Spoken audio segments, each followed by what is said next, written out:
Itulay Cuties! Hello! Hey, Tutor good Rom? afternoon.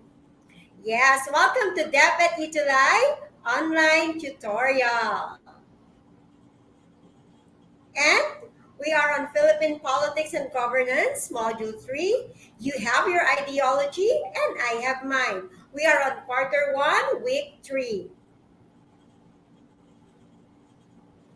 I am Tutor Ka from SDO Valenzuela and I am Chuto Rom from Isdio City of Bugo. Okay, and we are your tutors for First, Philippine Politics and Governance every Thursday, 4:40 to 5:20 p.m. Tutor Rob?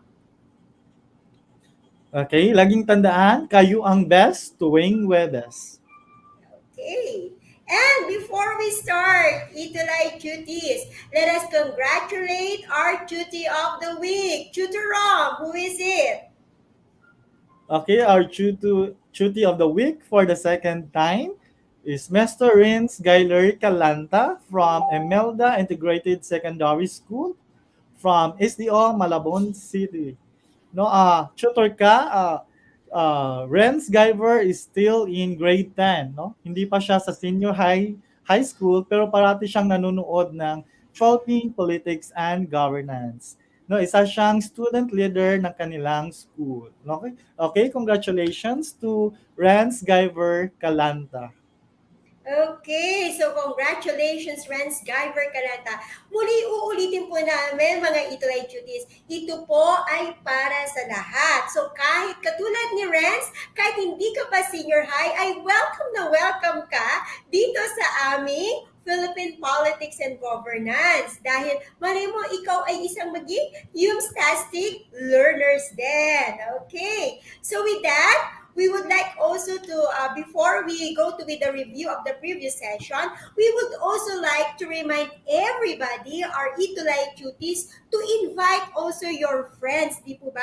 Kasi aside from having the Itulay Cutie of the Week, we will also have your School of the Week. Malay mo yung school mo next week ay ma-feature natin dito sa ating Itulay online tutorial. And also, every semester, we will have the SDO of the quarter, which means kung very lively at maraming school from your SDO ang nagpa-participate sa ating episode or sa ating online tutorial na Philippine Politics and Governance, well, malay mo, ang SDO mo ang maging SDO of the quarter.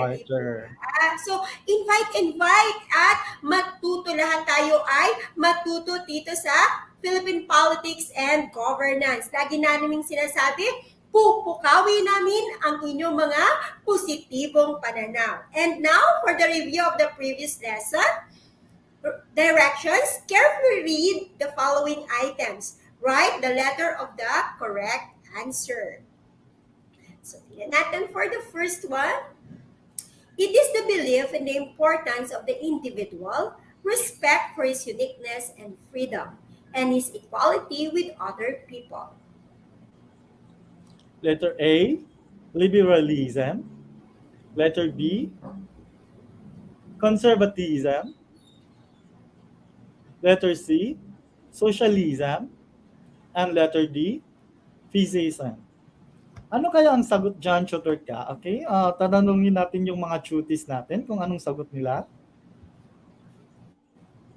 Okay, si Kevin Jano, sabi niya letter A daw, liberalism. Sabi ni James Maswangat, letter A din, liberalism. Ano kayang tamang sagot dyan, tutor ka?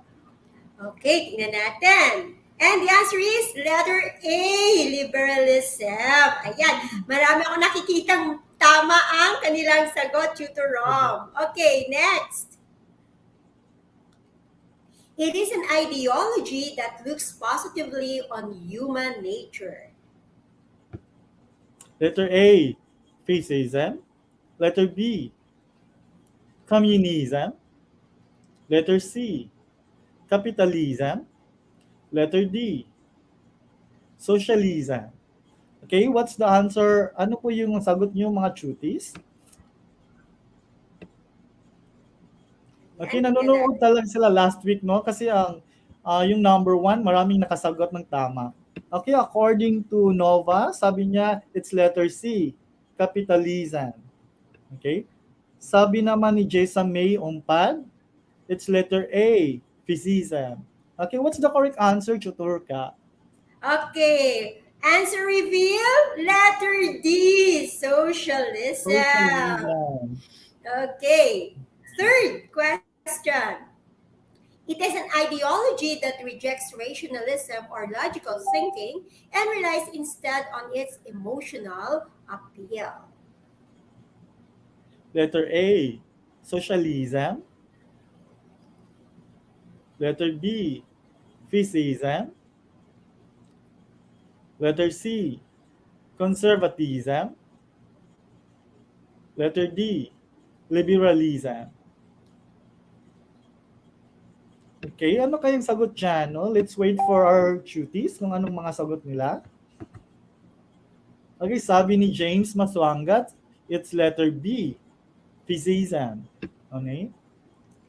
Okay, sabi naman ni Kevin Jano, it's letter C, conservatism. Okay, what's the correct answer, Tutor ka? Okay, answer reveal. It's letter Yes. B, fascism. Okay. Tutor Rom, gusto ko lang i-acknowledge yung isa sa ating mga tutor, Tutor Nova. Okay? So, thank you po, ma'am. So, let's proceed with our pre-activity. Ano kaya ito, Tutor Rom? Tingnan natin sa ating mga duties kung kaya nila ito. So, rearrange the letters to form a political ideology. Nako, Tutorom, excited ako dito. Tingnan natin. For the first word. Tutorom, ano kaya to? Okay, no? 8 letters, no? I think it has something to do with women, no? Para kasi Women's Month ngayon, 'di ba, Chotor ka? O kaya Yes! naka-headband ka ngayon kasi Women's Month, no? So, ano Yes! kayang political ideology that has something to do with women, no? Tingnan Nako. natin kung makasagot. Oh, sabi ni James Maswangat, it's feminism. Sabi din ni Chotor, Nova, sabi niya feminism. So, maraming sumasagot ng feminism. Ano kayang sagot dyan, Chotor ka? Nako, tingnan natin kung tama sila. Okay, very good. So lahat sila halos ay nakakuha ng tamang answer. It Tamang is feminism. Bakit kaya? feminism. Mamaya malalaman natin. Next one. Ito, Tutorom. Okay, so may 9 letters to. Parang it has something to do with power, no? Parang uh, absolute power, parang gano'n, no? So, ano kayang sagot dyan, no? Ano kayang political ideology na parang may absolute power, no? Sabi ng isang cutie natin, si Johanna, sabi ni Johanna, it's charismatic daw, no? Charismatic ba kaya yan? No, para naman kasi may C, may H, no? Oh, Sabi ni James, yung cutie of the week natin, ng first week, sabi niya, anarchism. Anarchism ba yan, tutor ka? let us see. Okay, very good. It is Anarchism. anarchism. Okay, next one. Natatalino ng mga cuties natin. O nga, Okay, so Tutorom. ito may 11 letters, no? So, parang it has something to do with a uh, parang may pagmamahal sa bayan, parang ganun, no? Ano kayang Nahilo political ko. ideology na parang mas iniintindi mo yung pagmamahal mo sa bayan, inuuna mo yung bayan kaysa sa sarili mo? Ano kayang oh, may sumagot na, sabi ni Sheila Mi Orsal, no? Nationalism. Sabi din ni Joanne Kawagdan, it's nationalism. Ano kayang tamang sagot dyan, tutor ka? Oh, Tutoro, medyo nahilo ko. Ang daming letters eh. Let us see kung tama sila. Okay, it is nationalism. Nationalism. Okay, tingnan natin. Okay, so let's go for the objectives of our lesson for today. At the end of this session, the tutor should be able to identify major political ideologies and their characteristics, and explain and evaluate how ideologies influence politics and governance. Okay, the duties also would evaluate how these political ideologies are manifested in the actual practice of politics and governance. And lastly, distinguish the different types of political ideologies by constructing a table of comparison. Okay, so at the end of it, kailangan makita nila, makompare nila yung different ideologies na ating i-discuss for this afternoon. Okay, we have also would like to thank the SDO Manila for allowing us to use their module for Philippine Politics and Governance for Week 3. Maraming maraming salamat po, SDO Manila. Thank you very much, SDO Manila. And to Ram, to start with our discussion. Okay, so ang discussion natin today, our topic is all about postmodern political ideology. So, what is a political ideology? So, a political ideology refers to a certain set of ethical ideas, principles, doctrines, myths, or symbols of a social movement, institution, class, or large group that explains how society should work and offers some political and cultural blueprint for a certain social order. So, these are the rules or guidelines on how we believe or how should a leader would rule or how the citizens would behave in a certain society. No? So a political ideology is also coherent set of views on politics and the role of government. So yun ang political ideology. So various issues in politics and governance, it is important to know the different theories, frameworks, and ideologies involved in order to cope with the different problems of the society. Okay, before we move on, no, i-recognize ko lang yung faculty and students of City of Bugo Senior High School. Parang fall first ata sila, no? Ang dami-dami nanonood from City of Bugo Senior High School, no? With their school head, Dr. Ranolfo Lanyuhan, and their assistant school head, Dr. Norris Brehente. No? Thank you for watching City of Bugo Senior High School. Your And choker we ka? Yes, and we welcome them sa ating online tutorial lesson. Okay, so sabi nga kanina ni Tutor Rom, we are on Module 3, Postmodern Political Ideologies. So last week, we talked about political ideology. So definitely, last week, yung ating mga political ideologies are the major political ideologies na hanggang ngayon ay umiiral pa rin. But with the postmodern political ideologies, ito yung medyo may hybrid, kung tatawagin natin, Tutorom, di ba? Hybrid ito ng political ideologies na pinag-usapan natin last week. So, uh, duties, don't be confused. Katulad ng sinabi namin last week, this is ideology. It is a concept. So, wala pong perfect ideology na makikita natin sa isang komunidad. It is always be a combination of different ideology. No? So, let us proceed with this postmodern political ideology. For the first one, Tutor Rob. Okay, for the first postmodern political ideology is totalitarianism. Okay, before I will reveal what is totalitarianism, I would ask our tutees kung ano ba ang idea nila or prior knowledge about totalitarianism. Okay, you can message or you can comment on our chat box on your views on what is totalitarianism.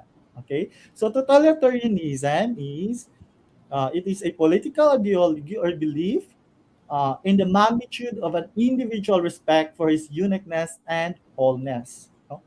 So parang being an independent, no? Parang ganoon ang ibig sabihin ng totalitarianism. Parang may complete control ka ng iyong sarili, no? Parang ganoon. So as you can see in the picture, no, ibang-ibang sektor ng lipunan or ng government ay is completely controlled by the government. So gaya ng sa picture diyan, no, yung government, yung religion, economy, education, family, and media is controlled by the government. Yan ang ibig sabihin ng totalitarianism. So totalitarianism is greatly understood as any system of political ideas that is thoroughly dictatorial and utopian. Okay, bakit dictatorial? Kasi ang ruler or leader ng isang government have a complete control of the different sectors of society. Bakit naman utopian? Kasi utopian because utopian is modeled on or aiming for a state in which everything is perfect or idealistic. Kasi pag 'di ba, ibig sabihin ang sinasabi natin yung totalitarianism is magnitude of an individual respect for his uniqueness and wholeness. So he is aiming for a perfection. Yun ang characteristic ng totalitarianism. Okay? Ah, no, tama si yung cutie of the week natin, si Renz Guyver Calanta. Sabi niya, totalitarianism is equated with dictatorial. Okay? Tama si Renz, no? Yun ang sabi niya. Okay. Tutor ka? Okay, so that is totalitarianism. And the next, postmodern political ideology is, okay, ito, siguro sa iba nating cuties, familiar sa kanila yung ganyang symbol na tutorom. So, what is that? That is anarchism. It is a set of doctrines and attitudes centered on the belief that government is both harmful and unnecessary. So, sa ibang cuties natin, nakapanood na sila nung movie na The Purge. So, that is showing an example of an anarchism rule wherein there is a certain group of rulers lang kung sino lang yung dominant na magro-rule na grupo, sila yung magro-rule ng society. So, pag sinabi nating anarchism, it is a society without leader. So, cuties, imagine a society without a leader. Di ba, Tutor Rom? It's very Yes. chaotic, di ba? Ano kaya, imagine niyo na lang na there's no leader. Kaya nga tayo, di ba, dito, we talk about Philippine politics and governance. Katulad ng una nating topic, which is government, it is what? A government is a system. May sistema, may order, may process para ang lahat ay nagbe-benefit sa kung ano man ang meron ang ating lipunan. Pero sa anarchism, wala eh. Kung sino yung dominant na group, siya yung magro-rule. So pag nakita ng isang grupo na, ay, teka lang, hindi namin gusto to. So they will rule out that governing group. Yun po yung sinasabi nating anarchism. Okay? So it is what? It is nobody has power over each other. So no order, there will be confusion. Sino ba talaga yung leader natin? Tama po ba? So it is a Yeah. supremacy of different groups. Kaya nga nakakalungkot na meron pa ring mga countries na have the ideology of anarchism. One of which is Yemen. Kaya yung Yemen is a nation na malapit sa Saudi Arabia na nagpa-practice pa rin ng anarchism. And one of the poorest countries sila. According to a study na Yemen has about 21 million people na nagugutom sa ngayon. Kasi nga, because of the power kung sino yung mamumuno, there is no system in anarchism. The absence of government. So, duties, di ba? Ayaw natin na ang ating society ay magkaroon ng ganitong klaseng ideology. Walang order, di ba? So, let us continue to study and study kung ano yung makakabuti sa ating lipunan. Next one, Tutor Rom.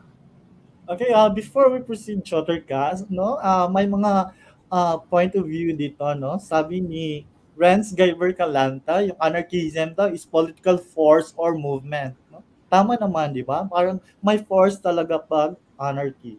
Sabi din ni James Maswangat, it rejects all involuntary, coercive forms of hierarchy, no? Sabi ni James Maswangat. So ang tatalino ng mga cuties Oo natin, nga, no? Tutor Rom. Parang sila kaya mag-discuss, ano? Kung pwede lang, no, Tutor Rom, we will give them a chance, di ba? Malay mo Oo nga, no? naman, one of Baka sa these days, susunod di na ba? episode, Tutor ka, no? Mag-invite tayo ng mga cuties para mag-discuss ng Yes, isang concept. Okay. Ah, yes. okay, before we move on, I would like to greet lang yung kapwa tutor natin from SDO Olongapo, Mr. Eric Escobar. No? Okay, Tutor Nanonood si Eric. Sir Eric. Okay. Okay, so another form of a postmodern ideology or political ideology is nationalism. Okay, so it is the attitude that citizens of a nation have when they care about their national identity and the actions that the citizens of a nation take when seeking to achieve self-determination. Okay. So ano bang ibig sabihin ng nationalism? So it is an ideology based on the premise that the individual's loyalty and devotion to the nation's state surpass other individual or group interest. Okay, so inuuna nila yung kapakanan ng bayan kaysa sa kanilang pansariling interest. Yun ang nationalism. Okay, sabi ni Renz Guyver, yung duty of the week natin, sabi niya, love for country. Okay, that's correct, no? Love for country. So, sa nakikita natin ngayon sa conflict between Russia and Ukraine, di ba, nakikita natin yung mga Ukrainians talagang they stand for their country, no? Ipinaglalaban nila yung kanilang country kahit maliit na country lang sila compared to Russia. That is a good example of nationalism.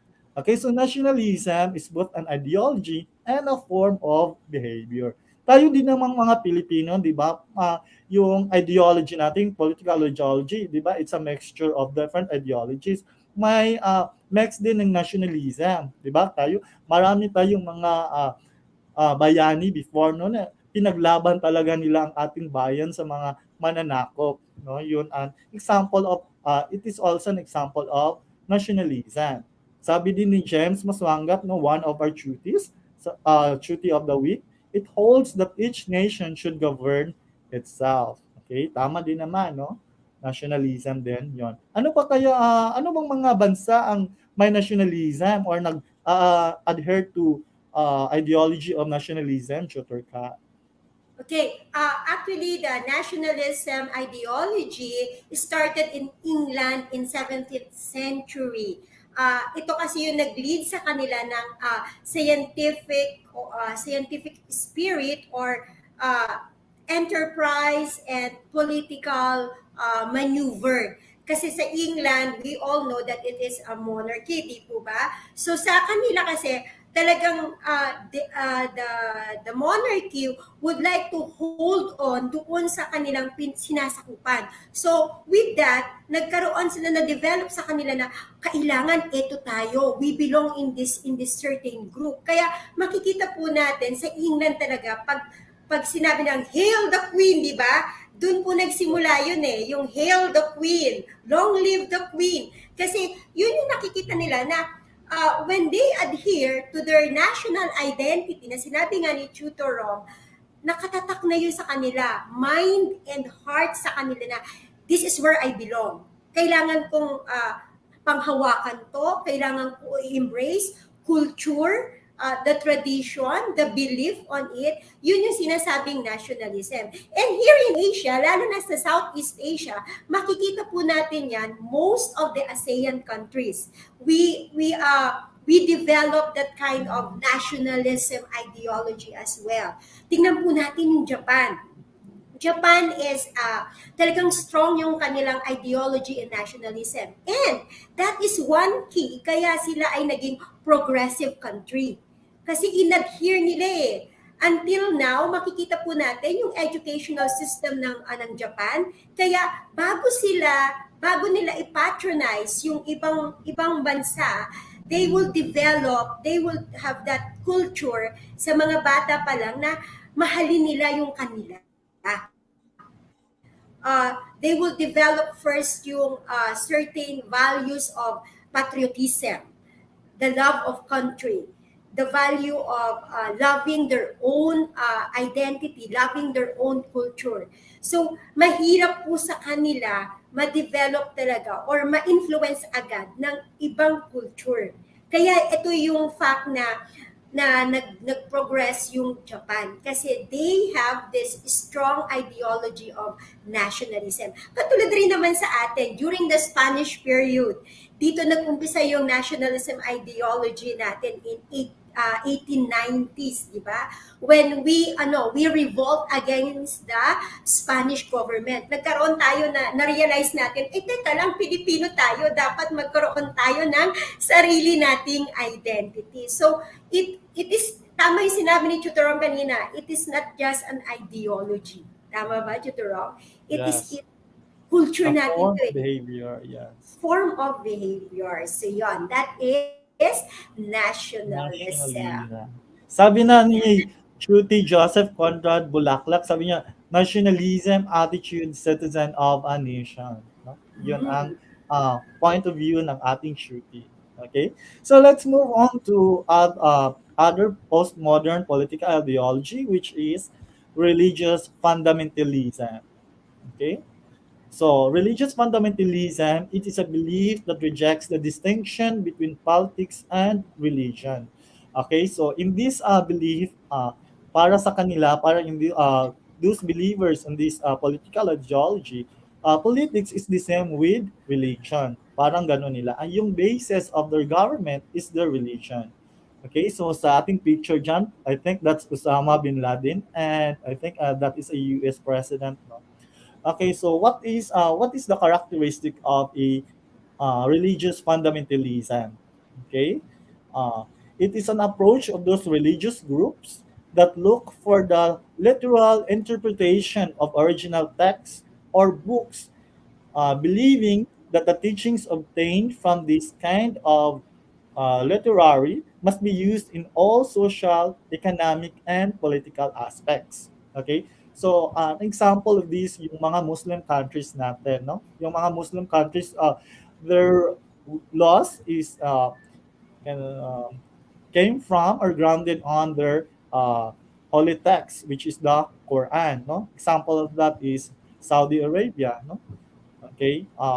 Lahat ng laws ng Saudi Arabia is based on their holy teachings, no? Based on the teachings on Quran. Okay?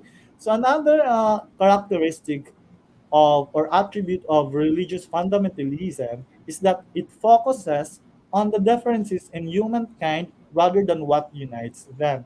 So, kaya nga mahirap magkasundo yung Christian at saka yung Muslims, no? Kasi iba-iba yung belief natin, yung religious belief natin. And then uh, what uh, what is the disadvantage of this particular religious fundamentalism is that it focuses on the differences and not on the similarities. Kaya hindi tayo nagkakasundo. No? Hopefully, no, if we will think or we will focus on the similarities siguro magkasundo rin tayo. No? So ano pa kaya ang mga point of view ng ating mga duties, no? Ng religious fundamentalism? So what are the examples of the countries that adheres to religious fundamentalism? So we have Egypt, no? Iraq, Jordan, Lebanon, Pakistan, Saudi Arabia, and Turkey. So if you would analyze, no, mostly ng mga countries that adheres to religious fundamentalism are Muslim countries. Okay, so sa atin siguro kasi may mga ibang countries, no, yung religion nila, no, yung head of state nila, yun din ang head of their church, di ba? No? So, just like we sa England, no, yung queen nila is also the head of their church, no, the Church of England, no? Kasi sabi ni Naila Sef Garcia, an example daw ng a country that adheres to religious fundamentalism is India. India. Okay, so India. Okay, sabi din ni Joseph Conrad Bulaklak, fundamentalism rejects distinctions between politics and religion. Okay? So ang dami naman ng mga uh, different views ng ating mga cutie. Sabi ng ating cutie of the week, Renz Guyver Calanta, sabi niya, yung Mindanao po dati dapat hihiwalay sa Pilipinas because most of them are Muslims. Tama. Okay, so pwede rin, no? But the Philippines, no, uh, although no mix yung political ideology natin, we do not fix, no, we don't rely mainly on religious fundamentalism, but we also consider our culture. Even though we have different religious beliefs, but yung culture natin ay the same lang, no? Kaya nga ang Philippines is a multicultural country, di ba? May mga Yes. Muslims, may mga Christians, may mga indigenous na mga Filipino, di ba? Yung mga naniniwala pa sa mga Bathala, no? So yung sa mga mountain province, di ba? May iba din yung ano nila, yung religious belief nila. So that's why kahit iba yung religious belief ng taga Mindanao, this still part of the Philippines, no? Okay, sabi ni James Matanga, okay, yes po, and the Philippines is a religious country. Okay, although majority of the Filipinos are Christians, no, but we cannot deny that Philippines is a multicultural, multi-religious country. So, iba-iba yung kultura natin, no. So, sa iba't ibang regions sa Philippines may iba't ibang kultura. Okay, tutor ka, ano pa ba yung mga postmodern political ideologies natin? Yes. So, ito. Napapanahon, Tutor Rom, di ba? It is feminism. It is the belief in social, economic, and political equality of the sexes. So since March is the month of women's, di ba? Women's month ang March, kaya po ako nakaganito. Okay, so what is this? This is a head wrap. And during those times in 1800s, okay, in history kasi, even in different countries, women are treated as being the second sex, the second gender. Okay, so sila yung enslavement. So this head wrap represents of the resistance of enslavement. Makikita po natin to sa Africa, okay, even in India, okay. So iba-iba po yung kanilang meaning ng head wrap. But the general concept of this head wrap is the resistance for enslavement of the women. Okay, so what is feminism? It is an advocacy of women's right, gender equality, equal rights and opportunities for men and women. It originates in 1913 with Mary. I want this to read kasi baka mamaya mamali ako, ano, Tutorom. It is the founder of this is in 1792 with Mary Wollstonecraft. Medyo mahirap siya i-pronounce. So, Wollstonecraft. Okay. She wrote a book about a vindication of the rights of women kasi nakita niya noon yung yung discrimination between men and women. Walang rights yung women. Okay? So they stay at home. Ito lang yung dapat gawin ng women. In fact, nakita niya naman na merong ability yung mga babae na makipagsabayan dun sa ability ng mga lalaki. That's why she started this movement of feminism. And ang nag-popularize talaga nito is Margaret Fuller. Meron po siyang movie that titled Fuller, which depicts her life. Paano niya pinaglaban ang karapatan ng mga kababaihan sa society. We have three main types of feminism. We have the mainstream or the liberal. Ano ang ginagawa ng liberal feminism?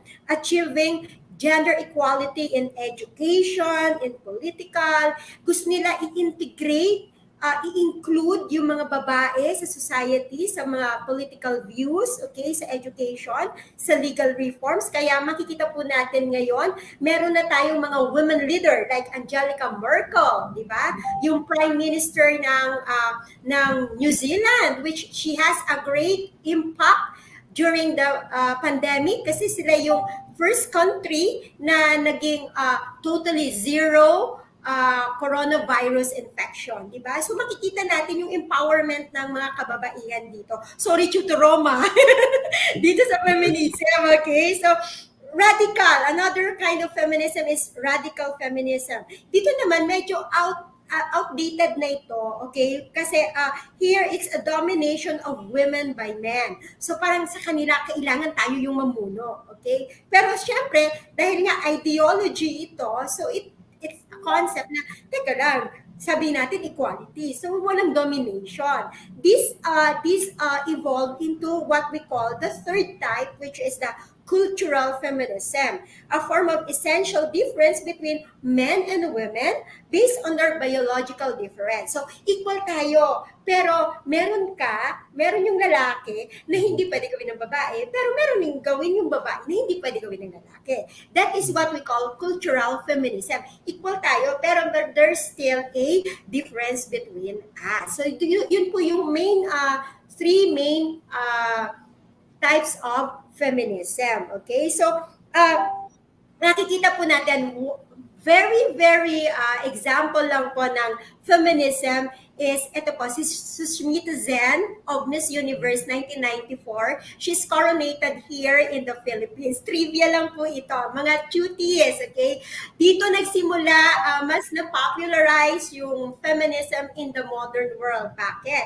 Sa kanyang sagot, what is the question during the Miss Universe na nakapanalo sa kanya ng title na to. Ang question is, what is the essence of a woman? And I will quote and I quote yung sinabi ni Sushmita, yung kanyang answer. Just being a woman is God's gift that all of us must appreciate. The origin of a child is a mother. It is in a mother and is a woman. She shows a man how to care, love, and share. That is woman all about. So makikita po natin na there is really an equality between man and woman in the ideology of feminism. At nakikita po natin ito sa ngayon. Di po ba? So still, this is just an ideology. Pero it contributes also to the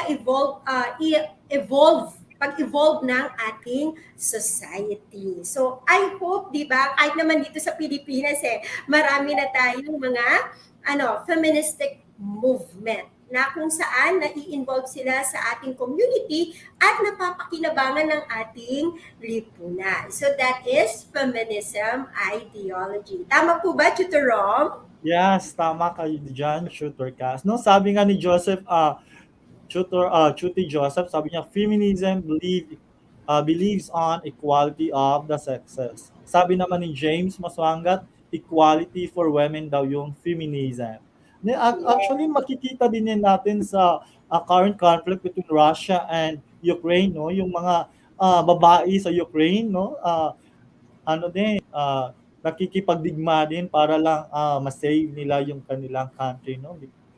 So, kung anong kayang gawin ng mga lalaki, kaya na din ng mga babae. Di ba, Tutor ka? Yes! Approve ako dyan, Tutor Rom. Okay, sabi ni Renz, God created us equally. Tama naman. So, with our post-activity, Tutor Rom, medyo kailangan na natin mag-wrap up. So, tingnan natin. So, post-activity, carefully read the following items, correct the letter of the correct answer. Write the letter of the correct answer. So number 1, the President signed the Anti-Terrorism Act that the mere objective is to punish the terrorist group that would create terrorism in our country. What kind of ideology do you think this policy prevents? Letter A, nationalism. Letter B, conservatism. Letter C, communism. Letter D, anarchism. Okay, ano kayong sagot ng mga cuties natin? Tingnan natin. Naku, wala. Okay, sabi ni Ella J, sabi niya letter C, communism daw. Sabi naman ni James Maswangat, letter A, nationalism. Okay, what's the correct answer, Tutor ka? The correct answer is letter Letter D, D, anarchism. anarchism. Okay. Number 2. Miss Gina Lopez, the previous DNR secretary, closed big mining companies all over the country. Her actions represents the ideology of A, physism. Letter B, conservatism. Letter C, liberalism. Letter D, socialism. Okay, sagot ni Nela Sif Garcia, sabi niya letter D, socialism.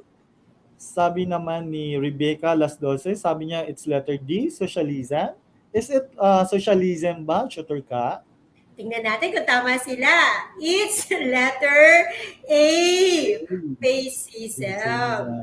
Sige, tingnan natin. Number 3. Under the Muslim law, males are allowed to marry up to 4 wives as long as they could provide for their family. It is a law executed in time of memoriam. What kind of law it characterized?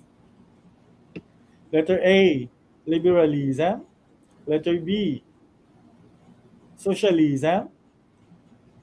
Letter C, religious fundamentalism.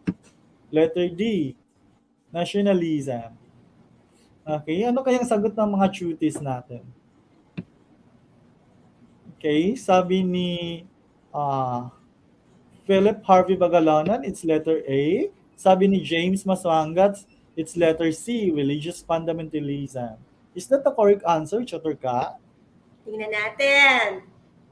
Letter C, religious fundamentalism. O, tama. May nakikita ko tama, Tutor Rom. Number 4.